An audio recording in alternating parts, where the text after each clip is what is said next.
Hello everyone, welcome back to this channel. In this video, I will show you the easy and clear steps on how to use collaborative playlist in Spotify applications. So how to use collaborative playlist in Spotify applications? Make sure you keep watching this video until the end. Let's get started right away. Firstly, please enter the Spotify application on your computer. Now here it is on the main Spotify display. To use collaborative playlist, we must first create a playlist.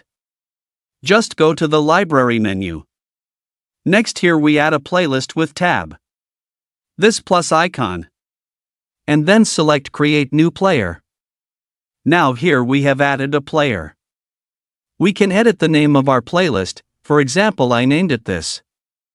Next, we add songs or music that we will listen to with our friends or partners.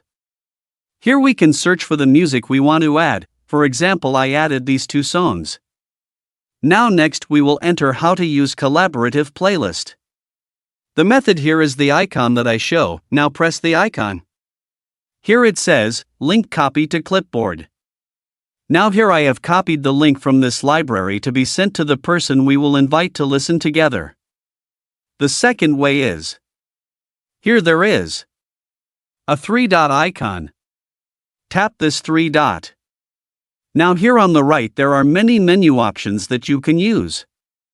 Here select Invite Collaborations. Here it says, Link Copy to Clipboard. Now here I have copied the link from this library to be sent to the person we will invite to listen together. So that's it. Tutorial how to use collaborative playlist in Spotify applications. Thank you for watching. I hope this video is useful. See you in the next video.